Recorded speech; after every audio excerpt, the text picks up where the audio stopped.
Back in the fall of 1841, a self-educated metalworker named John Bain found himself standing in the damp mud of a potato patch in Scotland, gripping two modest sheets of metal linked together by a strand of copper.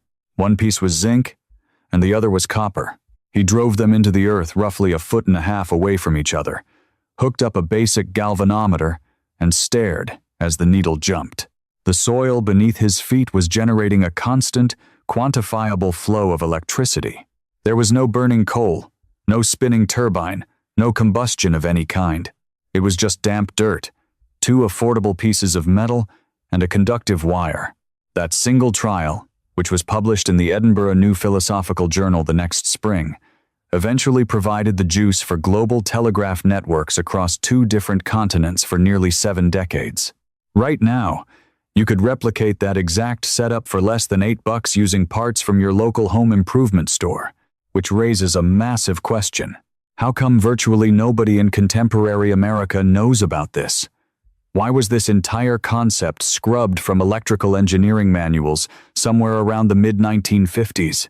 And why is it that if you call up your local power provider and ask them about it, they will laugh it off as a myth?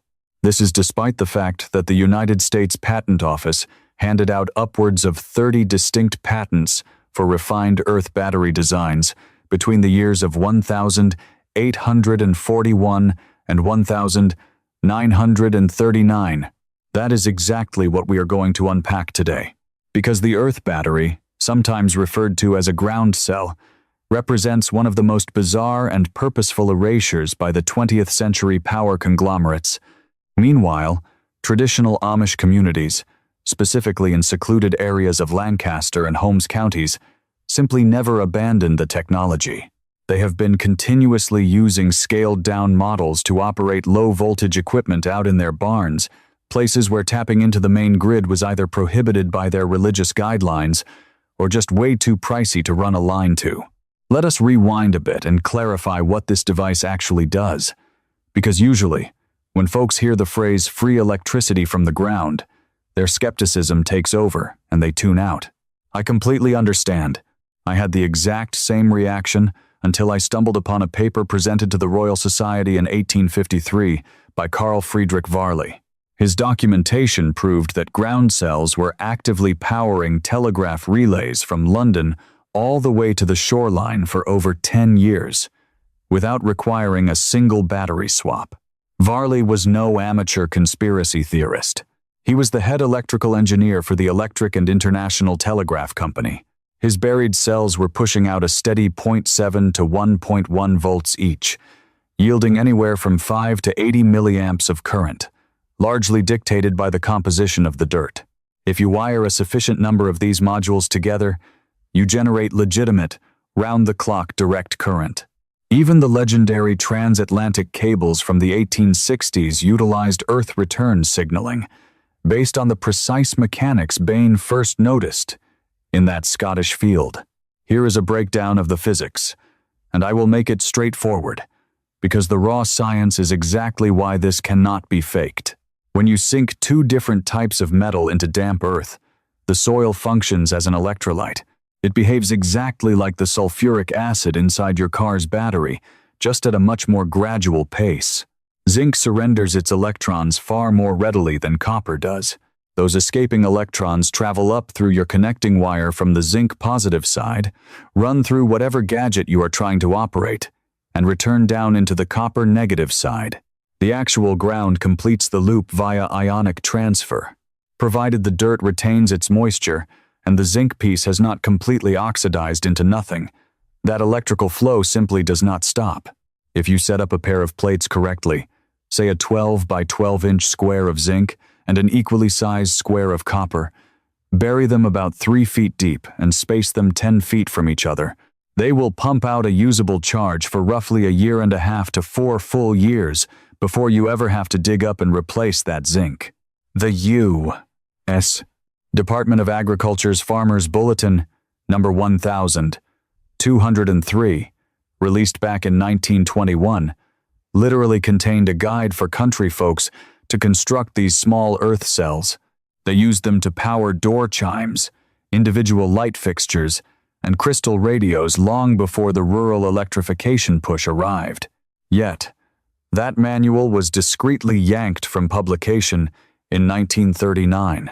Coincidentally, this was the exact moment Samuel Insull's massive utility monopoly was being dismantled, and the contemporary centralized grid was being locked in as the sole valid way to get home electricity. Here is where the more sinister side of our history starts to sharpen, though I want to tread carefully here. Jumping to grand conspiracies is a lazy habit. The reality is far more mundane, yet somehow much more damning. During the 20s and 30s, the heavyweight electric corporations giants like General Electric, Westinghouse, and Commonwealth Edison pushed heavily for what they called the universal service model. This was the concept that electrical power should be a highly centralized product, distributed by a solitary, tightly regulated company. That framework was perfectly logical for heavy-duty needs, like running factory machinery or large cooling systems, but it made zero sense for tiny tasks, like illuminating a shed or powering a radio receiver. However, the power companies were terrified of a secondary, low-voltage lifestyle taking root. Every homesteader illuminating their chicken coop with a chunk of buried zinc was a customer who would never pay a monthly grid bill. Consequently, between roughly 1,935 and 1,955, mentions of earth batteries slowly vanished from farming guides, from high school science books, and from the pages of Popular Mechanics, which used to feature tons of do-it-yourself tutorials on the subject. Penn State Extension still has their 1,928 guide in the archives. Cornell holds onto a similar manual from 1,931, but neither university has printed a single new word about it since the Eisenhower era. All the while, out in the Amish settlements of LaGrange, Lancaster, and Holmes counties, this know-how was carefully preserved. Last August, I spent 3 days wandering the rural routes near Mount Hope, Ohio. A woodworker named Eli took me out back behind his workshop to reveal what he termed his ground line. He had driven 2 copper rods roughly 4 feet into the heavy clay, spaced about 15 feet apart, and opted for magnesium ribbon to act as the sacrificial anode rather than zinc. He utilized this setup to slowly charge a cluster of compact lead-acid batteries, which then powered the LED lights inside his shop once the sun went down. The entire rig, he told me, ran him about $34, wire included. He had built it in 1998. He swapped out that magnesium strip exactly one time, back in 2011. That is the complete maintenance log. 26 years of continuous trickle charge generated from a couple of metal pieces shoved into his yard. Eli just chuckled when I asked if it bothered him that the rest of the world was clueless about this. He told me that the English, their term for mainstream Americans, have no interest in small solutions. They just want massive things plugged into even larger things. That was it. That was his entire critique of 20th century energy infrastructure. And frankly, he hit the nail on the head. Now, the immediate pushback you will hear is that an earth battery yields an incredibly small amount of juice. And that is absolutely factual. You are never going to run your central AC off a zinc plate buried by the patio. Anyone who claims otherwise is trying to scam you. A single, properly constructed ground cell outputs roughly 1 to 1.5 volts, pushing maybe 10 to 100 milliamps. In raw wattage, you are talking about 1/10 of a watt, up to 1.5 watts of non-stop energy per unit. That might sound like a joke until you crunch the numbers. 1 watt flowing without interruption for a full 12 months equals around 8,760 watt-hours. That is close to 9 kilowatt-hours of energy, totally free, from an $8 investment. Wire 10 of those cells together in series and parallel a project. Any decent DIYer can knock out in a weekend, and you are generating almost 90 kilowatt-hours of trickling direct current annually. That is plenty to maintain a bank of deep-cycle batteries, operate a low-voltage lighting array, keep your security cameras alive, recharge phones and tablets, pulse a small livestock fence, and ensure a chest freezer's circulation fan keeps spinning during a blackout. By making it to this point in the video, You already grasp more about the realities of off-grid trickle charging than 99% of American homeowners. And if you are looking for the complete deep dive, every single voltage reading, soil composition breakdown, electrode placement map, safe wiring diagram for linking cells, tricks for arid environments, and all the legal workarounds for dealing with utility regulations that try to stamp out parallel power systems, we have documented everything in a comprehensive manual.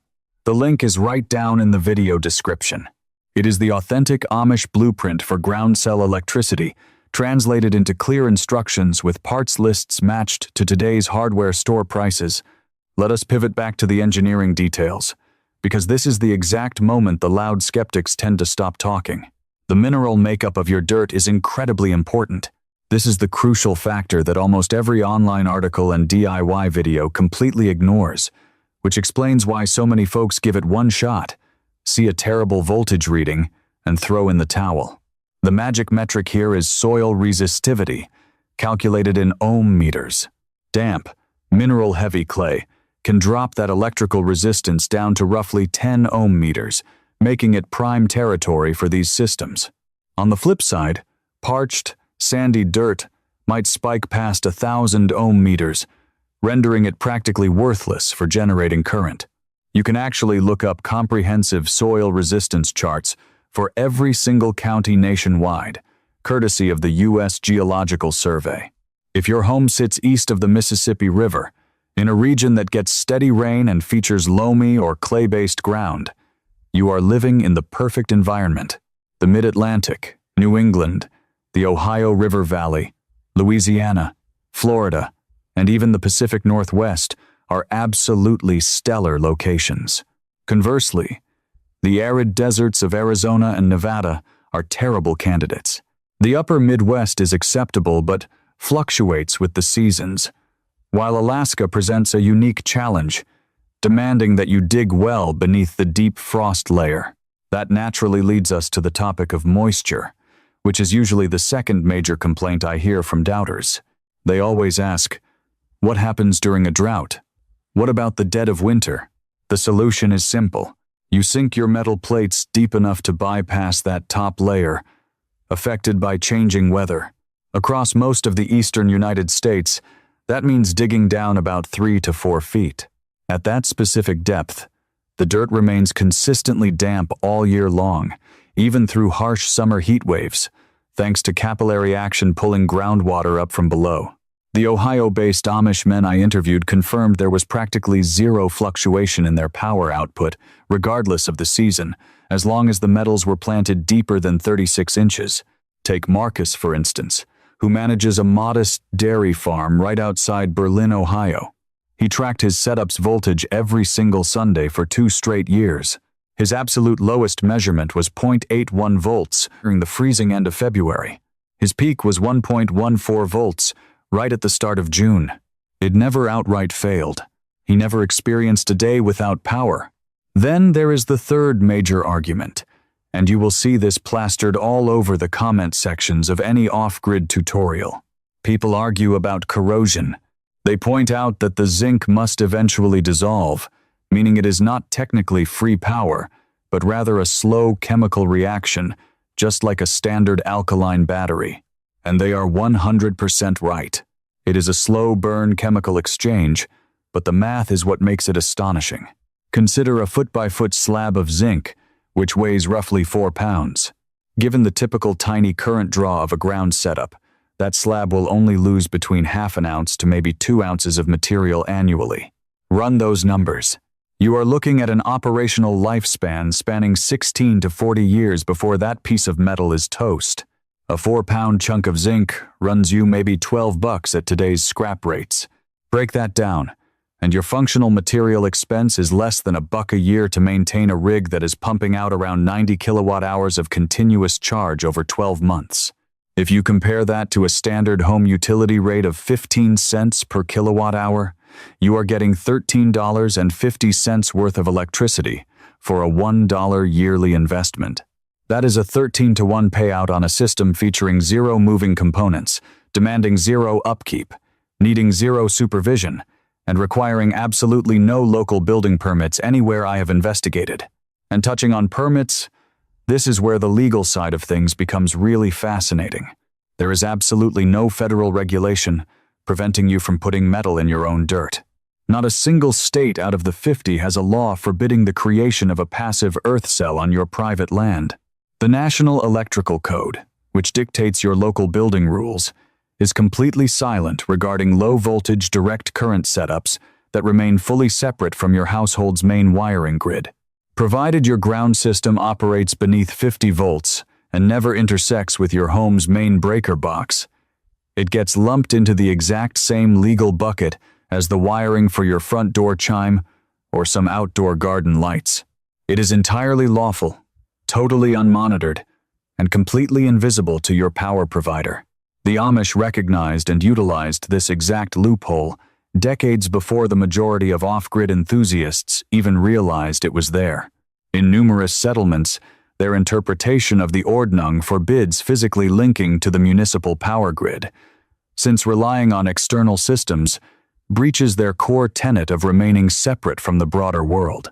However, their rulebook does not mention a single word about burying 2 chunks of metal in a pasture. Because of this, if you head out to Lancaster County, you can find outbuildings dating back to the 40s equipped with low-voltage direct current lights, all juiced by ground cells. They use them to top off small battery arrays, drive cooling fans for the livestock during the hot months, and pulse the electric wire fencing around their grazing fields.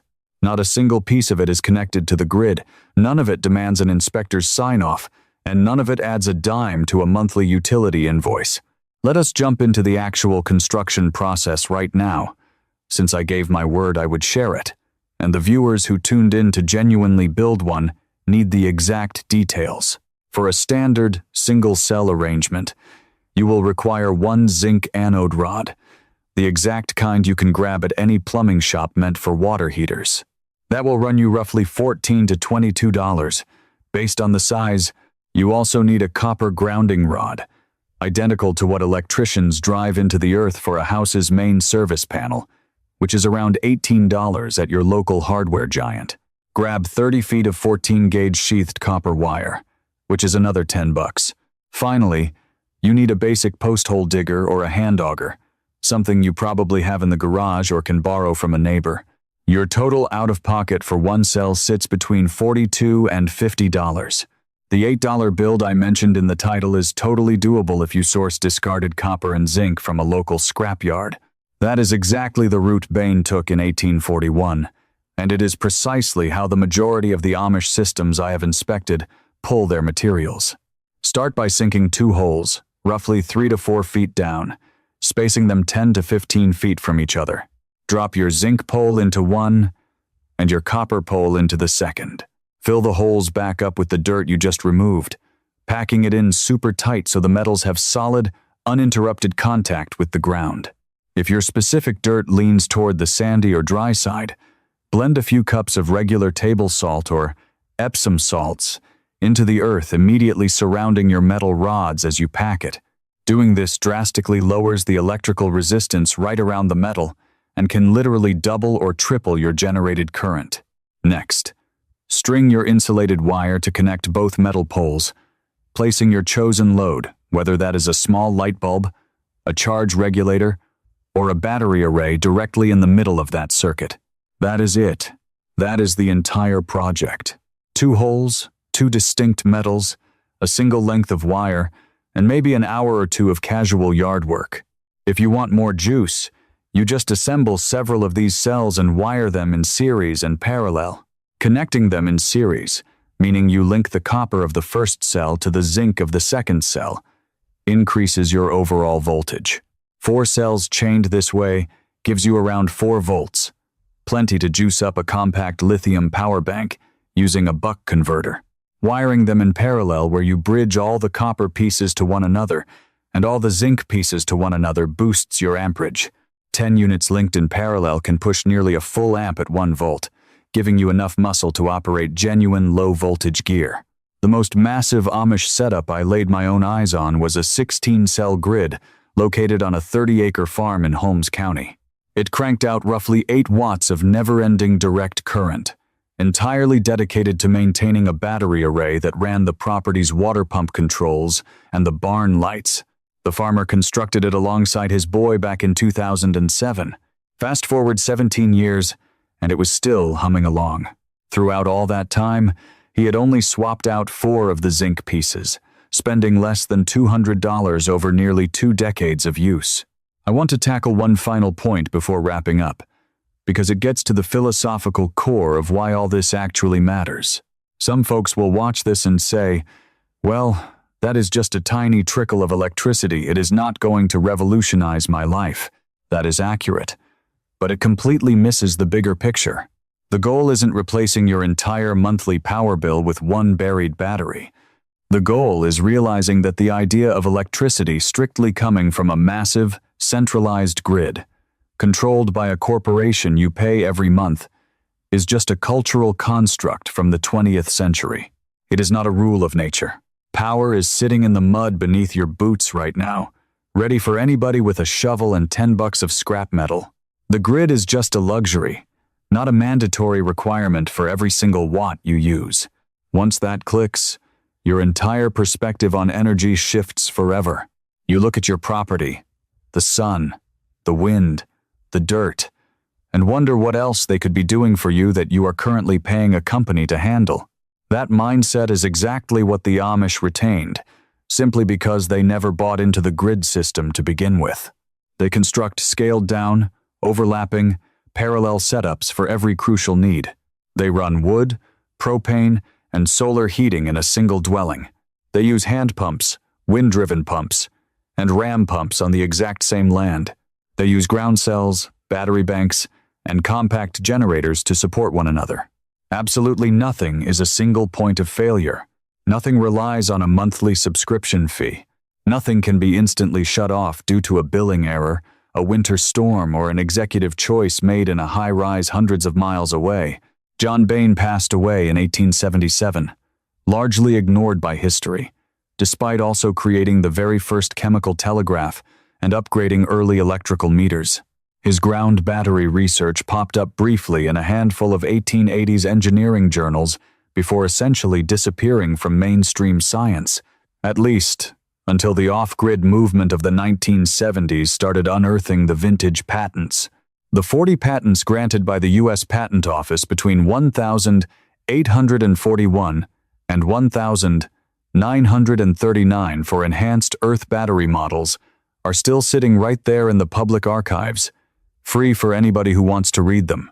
Patent numbers 155,209 and 160,152.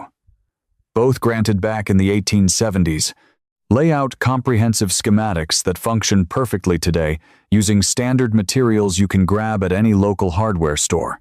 The science was never actually destroyed.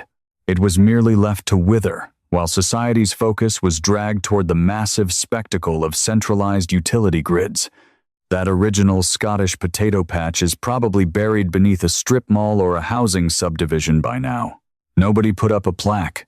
But the underlying truth Bain uncovered there, that the very earth we walk on is, in a tiny but undeniable way, pulsing with electrical life, has been quietly keeping Amish outbuildings, remote telegraph stations, and obscure testing sites powered up for 183 years. This coming weekend, assuming your yard isn't frozen solid, take a shovel and a soil moisture probe outside and locate the dampest, most clay-heavy patch of dirt on your land. Put a marker down, step away 10 feet in any given direction, and drop a second marker. Those spots are going to be your first 2 electrodes. The local hardware shop is open on Saturday mornings.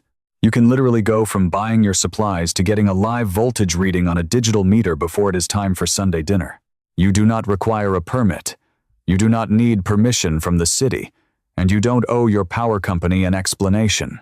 You just have to stick 2 chunks of metal into the earth and recognize that the most potent knowledge around is usually the oldest, the most affordable, and the one nobody is trying to sell you in a commercial. The planet itself has functioned as a battery for 4.5 billion years. You just were never informed that you had permission to tap into it. And the second you finally do plug in, your perception of your own property permanently shifts. That lawn you cut every weekend, the muddy line along your fencing, that perpetually wet spot under the rain gutter, all of it transforms into potential. And I don't mean metaphorical potential. I mean physical, quantifiable, electrical voltage you can measure on a screen. Folks who assemble their very first ground cell almost universally share the exact same reaction. They tap their meter's prongs to the copper wire, the numbers jump, and they just freeze, staring at it for a solid minute, because no one ever told them it was actually real. They were half prepared to be let down, to find out the entire concept was just an old wives' tale. Then they see the reading, and the realization hits that they have been gently, persistently lied to their whole lives about what the dirt beneath them can actually do. That sudden dawn of recognition is precisely what terrified the architects of the modern power grid back in the early 20th century. Samuel Insull, the British financier who started as Thomas Edison's personal aide and eventually constructed the most massive electrical utility empire in U.S. history, had a brilliant grasp on human nature. He knew that if everyday folks started producing their own power, even just a fraction of it, they would never again swallow the narrative that electricity is merely a service you must buy. Insull's greatest triumph wasn't a piece of technology. It was inventing the monthly utility bill. He took a force of nature that strikes from the clouds and saturates every square inch of the ground, and he monetized it into a recurring subscription. By 1907, he successfully lobbied the Wisconsin state government to hand his corporation a legally protected monopoly, and within a decade and a half, that exact blueprint had infected almost every state in the country. The buried ground battery, the wind-powered farm setup, the tiny hydro generator sitting in the creek out back, all of these things were suddenly viewed by lawmakers and utility boards as quaint, outdated novelties. They weren't outright outlawed, just heavily discouraged and treated as beneath serious consideration. And that discouragement was incredibly effective. By 1935, when the Rural Electrification Act began flooding counties nationwide with government-funded copper wiring, those small, independent generation rigs that kept rural farms humming for half a century were violently torn out and thrown in the scrap heap. Henry Ford himself, a massive proponent of decentralized, community-level power, who constructed multiple small-scale hydro plants on Michigan rivers during the 1920s, had to watch his dream get flattened by the sheer momentum of the centralized power station. Ford firmly argued that any town of 2,000 residents ought to produce its own electricity using local natural resources. He gave interviews about it to the Detroit News. Back in 1922, he physically built the working prototypes, and they were ultimately abandoned, not because they didn't function, but because they couldn't produce the endless stream of recurring profits that Wall Street had grown addicted to. Knowing this timeline brings a very specific kind of sadness. It is the grief of recognizing that an entirely different way of living wasn't just a fantasy. It was physically being constructed, and then it was purposefully dismantled.